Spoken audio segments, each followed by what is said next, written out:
daily soccer podcast with the Global Sports Podcast Network.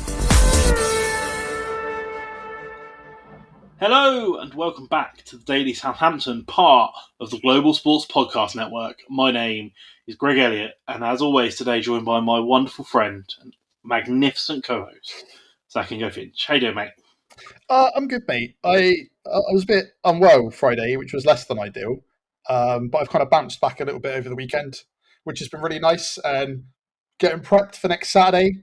I know that a lot of the other podcasts and bits and pieces have done episodes on like the South Coast Derby, so I don't want to like listen to either of them and rip them off. So I've decided that I'm going to have a look at doing our own version. But on top of that, Greg, I've ordered books. Like I've ordered books. I'm going to treat You're this like a kid at Christmas. Literally, I've got these 40 books coming. It's going to be amazing. I'm going to use the history degree. I was weirdly both published in 2004, but it was very funny. Like telling my wife and her looking at me like, "Oh, you're such a nerd." I'm like, even in the football thing that I do. And other than that, mate, look, that's it. We've got a whole week of building to arguably the most exciting fixture of the season. And I thought today that instead we would just talk about the explicit void in our life this week as we've got an international break. Because, I mean, look, there's England played. You watched the rugby, right? I literally chose the women's rugby instead. Yeah. It was a better watch. It was more enjoyable. So you text me. I can't even tell you how many sports I've had to watch to fill the void in my life from football this week, because I've had F1, women's rugby. I watched some of the international football. The Women's Super League. I watched the F1. Like, it's still not the same. I've been watching all of the American football. Man, Red Zone on a Sunday. Who doesn't love it? But it's not the same. It's not. Like, I'm glad you didn't watch that England game, mate, because you can put any manager in charge of England. You can change the squad up. It's just boring. Like, I understand it's usually because we dominate possession, but like, I think I texted you, I can't remember what time it was. Like, I think it was before half time. It was like 5 shots the entirety of the game, 45 minutes. Like, you sat there. And I think you said that you sent me a thing that in the second half someone was doing like their shopping or something during the whole of the second half.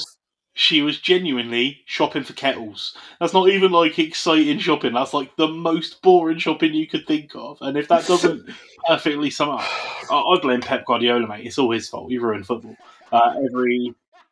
Every international team tries to play that sort of Pep domination heavy style, which kills the game and takes all of the interest out of it. So boring and not well, because that sort of style requires heavy drilling and like chemistry, and international teams don't have that because they play in the weeks that nobody cares about for like 4 or 5 times a year, and it just it really takes all of the fun out of football. And then I mean, even if you're not playing that style of football, you can only play what's put in front of you. And with all the greatest respect, I mean, Andorra, it's not a nation renowned for their footballing prowess. Let's put it that way. Like, it's not.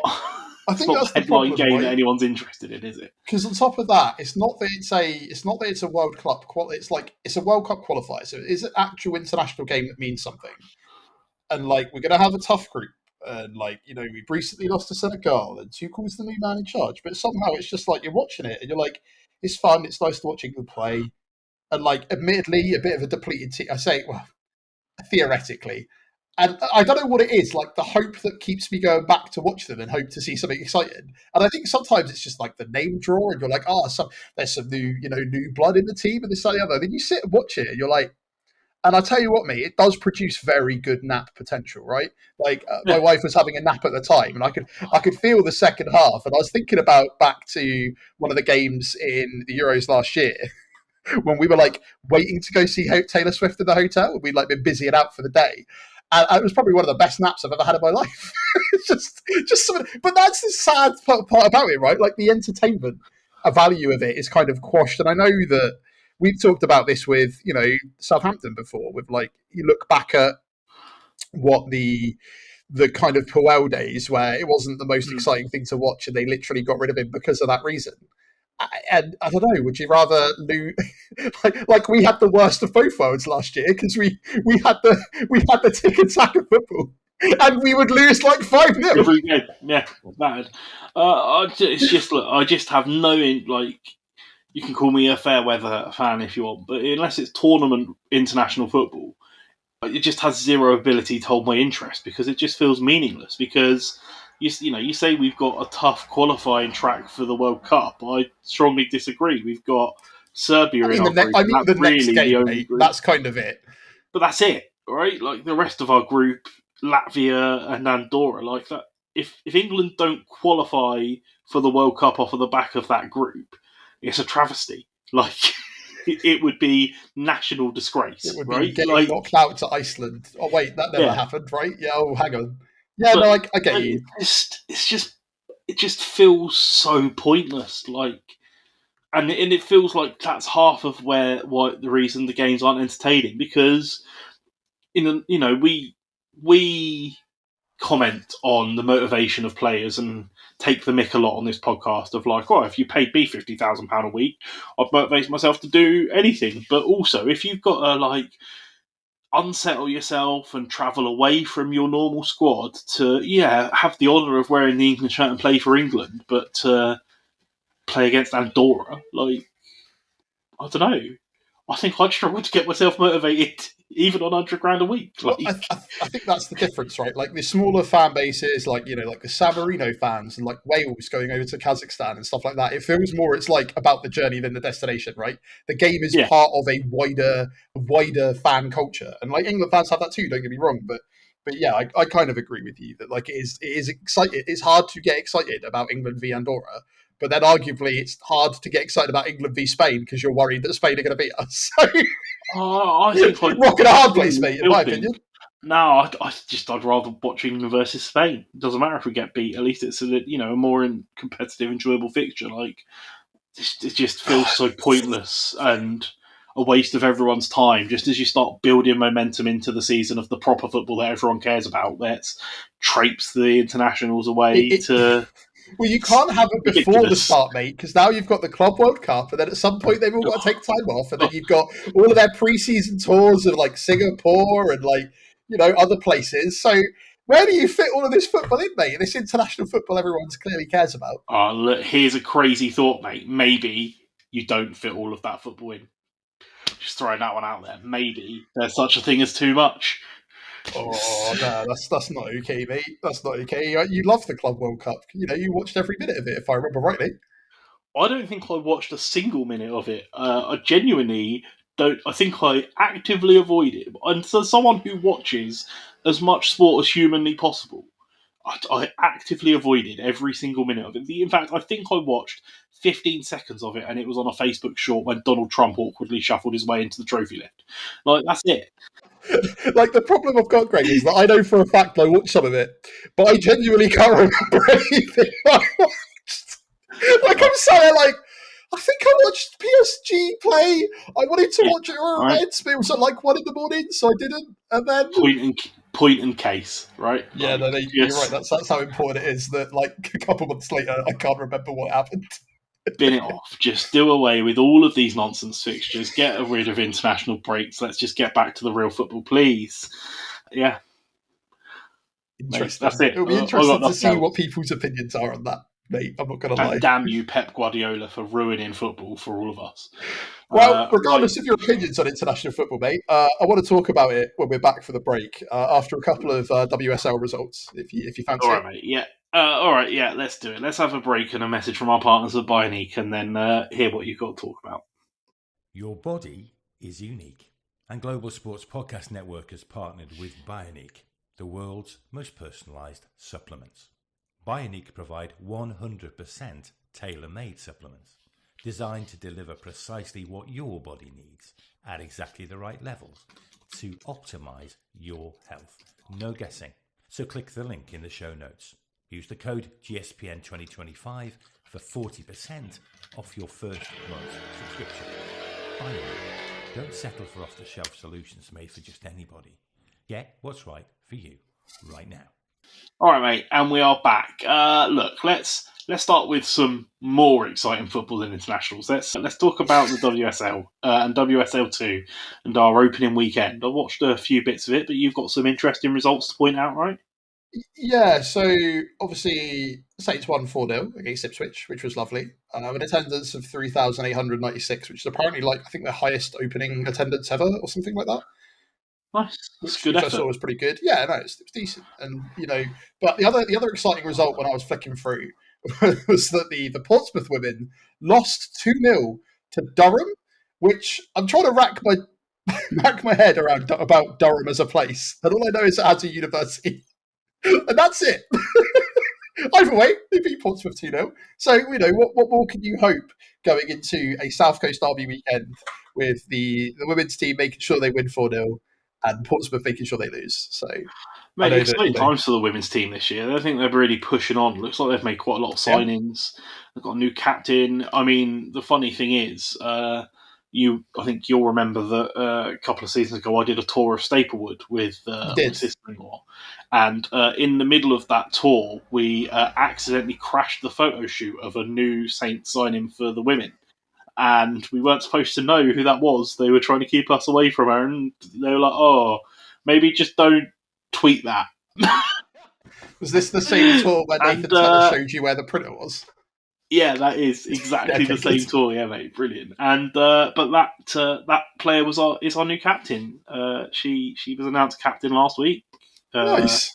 Primus, and yeah, I mean, look what a fantastic start to the season. A decisive victory over Ipswich, and mate, I think that they're really pushing on to be up and around it this year, and they've got like a new format in the WSL and the WSL2, which I'm not going to Yeah. claim to be any level of expert on, but I think it should be really exciting. It's going to be, I don't know, obviously you don't pay much attention to game news, but part of the reason I think they delayed FM25 is well, for starters, they're switching the match engine to Unity. So if you ever planned on playing it on your potato laptop, mate, I'm afraid that's kind of dead in the water now. So that's exciting. Oh, But part of it is also like the inclusion of the women's leagues and stuff, just to maybe open it up to like a new generation of people that want to play it. It leads that as your daughter grows up, like she has a mind, Greg, that's quite similar to yeah. the what I would call the smart corner of your brain. I say corner, that's not fair. 50% of your brain that is incredibly intelligent, alongside the 50% that is like a sieve. Now, the 50% that's extremely intelligent works wonders with code, numbers, and probably a management simulation game. The 50% that's a sieve would result in, if you ever played Football Manager, you never getting anything done ever. However, Yeah, that would be my what I life. mean is You're that right. as your daughter grows up, I can see her playing that and now Oh, having like the 100%. accent.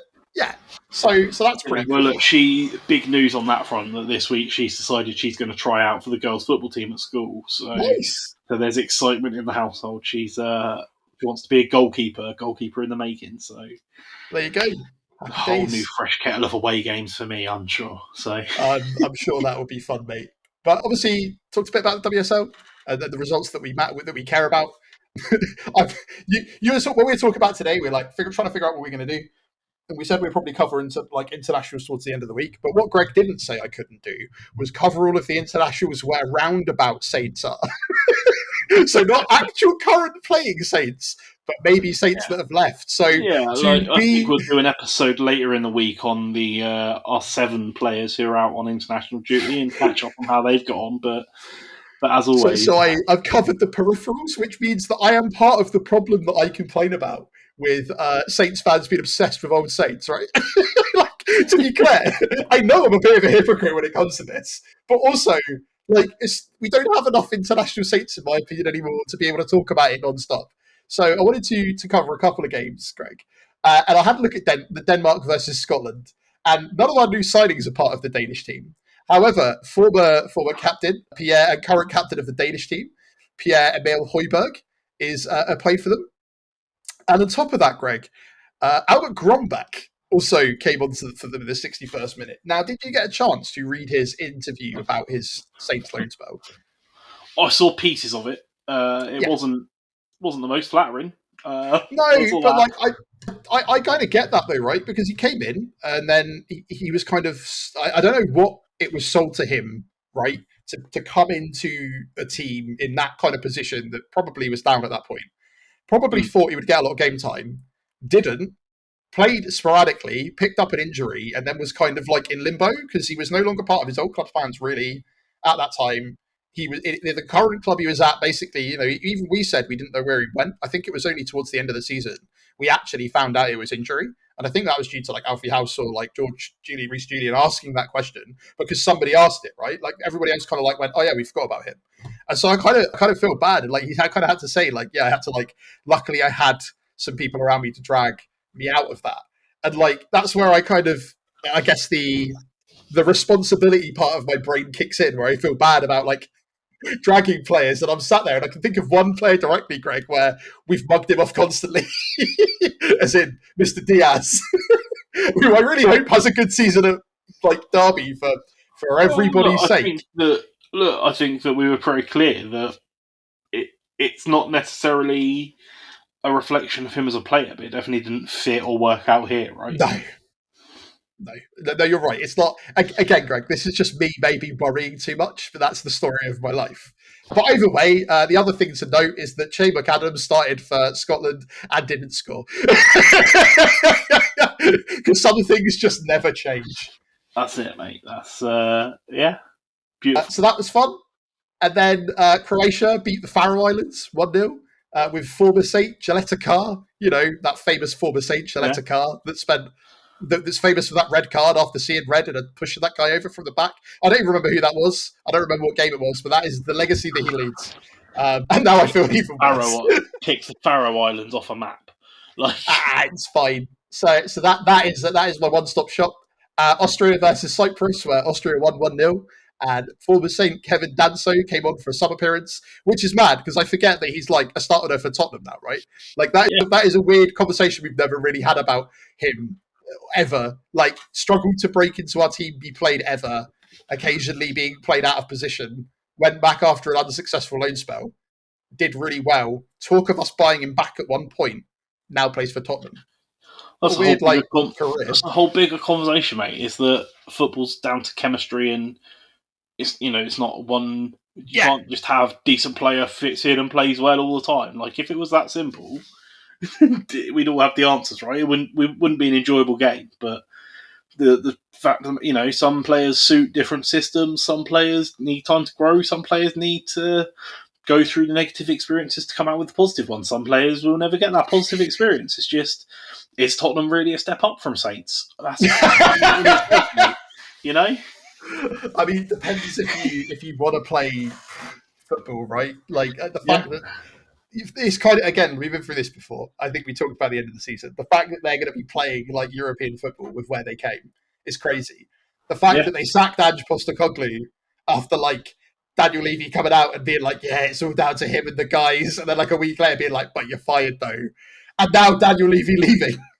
And then like everything else in between, like, man, you kind of forget outside the Southampton lens, like how crazy other clubs have been and how weird it's been. Weird last season's been for like multiple clubs, right? Yeah, it's fascinating. And look, I mean, who knows what's going to happen with Spurs this season? Because especially now with that, happening in the background, it's going to go one of two ways, right? And one of them's great, and one of them's not. So it's one of those things where it's like, careful what you wish for, and that sometimes can be your dreams come true, or sometimes it can't be. I guess that's just life. I'm basically saying there are outcomes to a situation, but I think most people hope that it goes one way. But I guess the pessimist in me, the eternal pessimist in me, mate, just thinks that they're like, yeah, we're so glad he's gone, and then their business collapses, and then when their business side collapses, that's very possible. Like player side collapses too. He took over that club in a place where it was not as financially successful as it is now, and turned it into the club with the turnover that it's got through all of those alternative means with the new stadium and all of the shows and stuff that they do there. And I mean, it is interesting. It's a bit like the other day, though, where I talked about that, like, as fans, it's difficult because you want to just care about the football inside.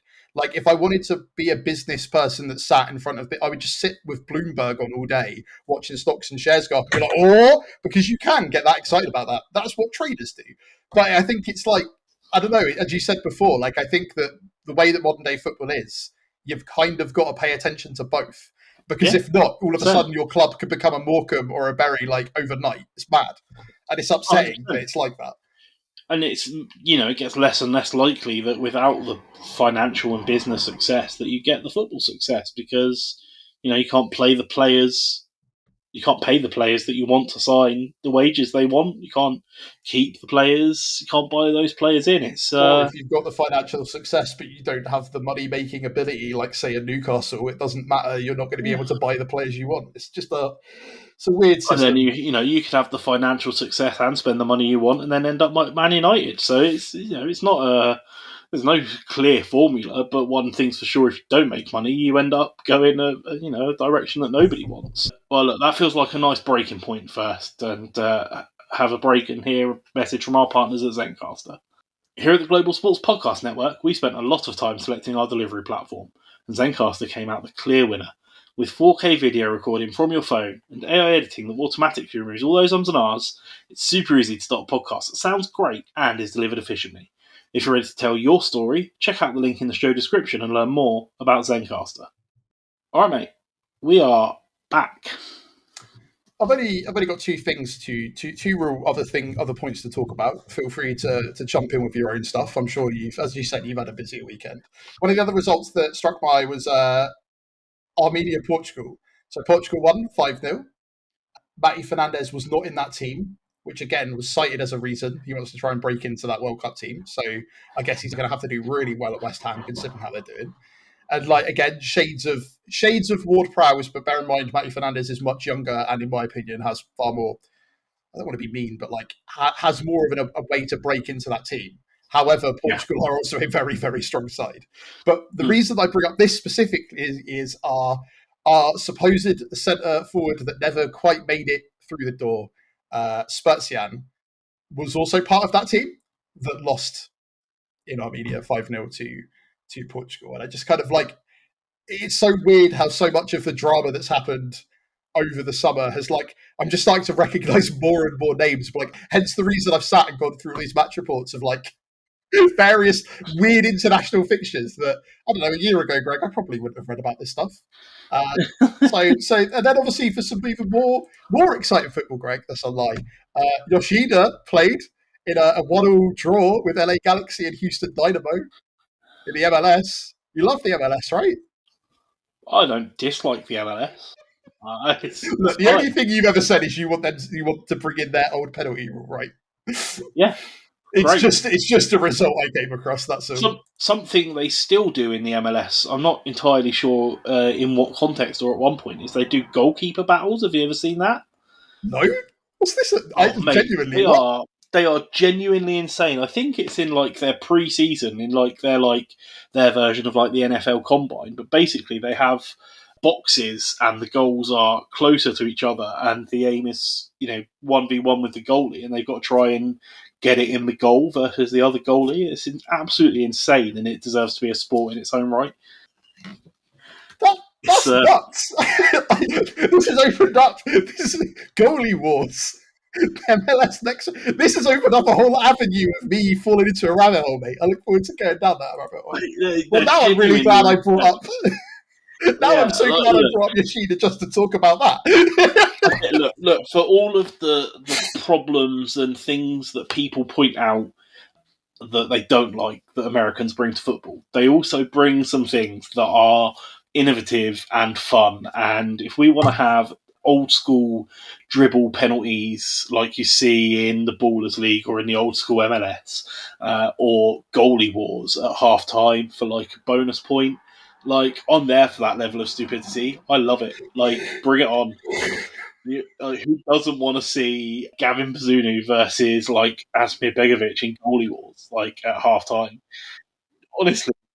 It's just never going to end. They're never going to not be allowed to play, mate. You wait until like 50 years from now and everyone's got their cybernetic enhancements and all that. Like, I'm falling into a part of the personality that I have that is usually on show here, which is the weird cyberpunk nerdy stuff. But the last thing I wanted to talk about, Greg, was some good old-fashioned football in the National League, where unfortunately EC lost 1-0 to Tamworth, where there are red cards on both sides of the pitch, right? Imagine getting And beaten by a town that's only famous for Spudman. Like, I mean, you're not wrong. But yeah, when you got 2 red cards, and obviously I don't know what happened in EC's previous game. Obviously, for anyone that wasn't aware, they had quite a serious head collision. And luckily, the yeah, EC player was all both right. players are okay. Yeah, both players are all good. The other player was, I think, the other player was Called fine and off. not unconscious in the game, Yeah, right? got called off in the 97th minute. I haven't seen any clarification as to whether they're going to let the result stand at 1-1 or if they're going to I make them think replay it. But they're still waiting. I don't know if it's been properly clarified now, but I kind of feel like making them play the game entirely over when it was. Depends how much stoppage time that was, right? Because if 97th minute is the last couple of seconds of stoppage time, it was like last ditch breath of the game. Like I think there was 8 minutes added on. So yeah, we'll see. Either way, it's like it's part of the game where like sort of you text me quite early on, and it's you forget like with athletes and stuff how mad that kind of how physical the game can be, right? It's one of the again, coming from sort of the nerdy community, it's one of the things that has always bothered me. Same with like people that insult people that play football and footballers in general, and like try to make there be like a scale of what's like a sport with risk and what's not.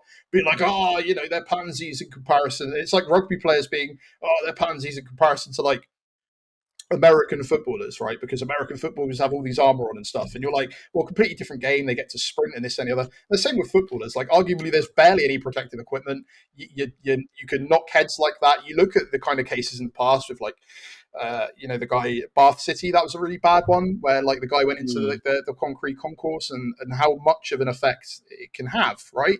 And I just feel like, why is there like competition for?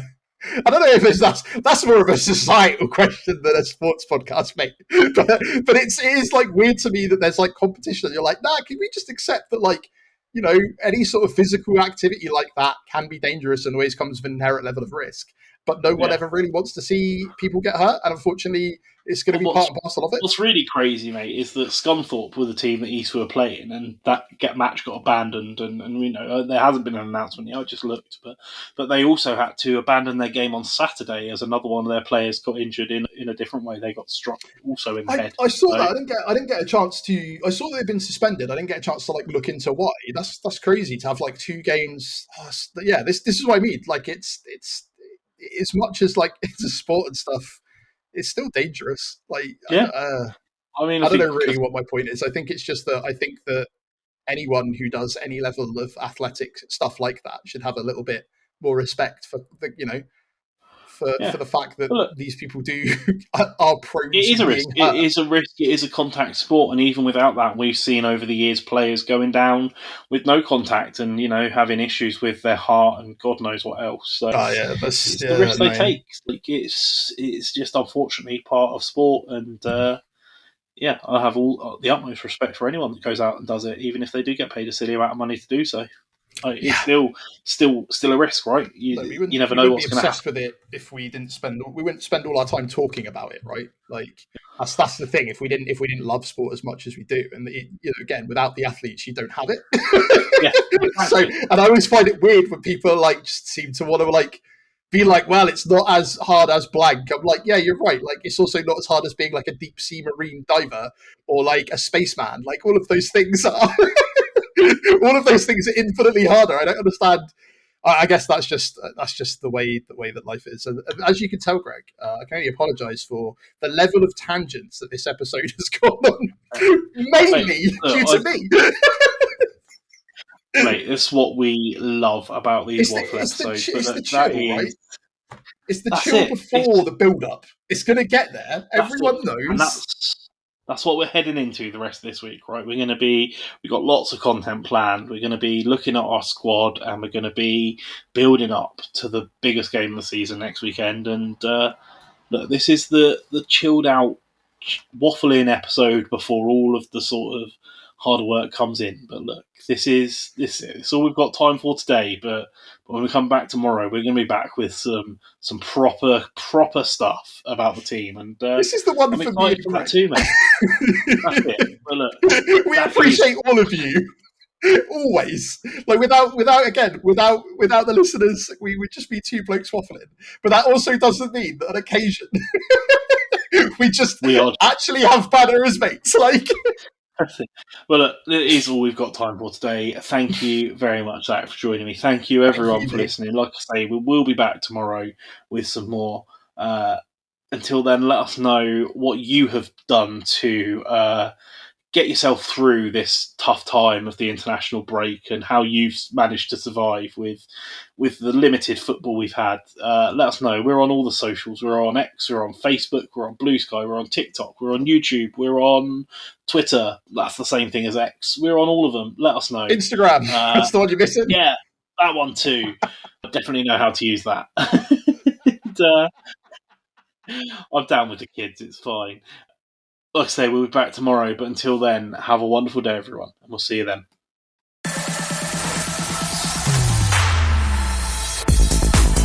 Your daily soccer podcast with the Global Sports Podcast Network. Thank you.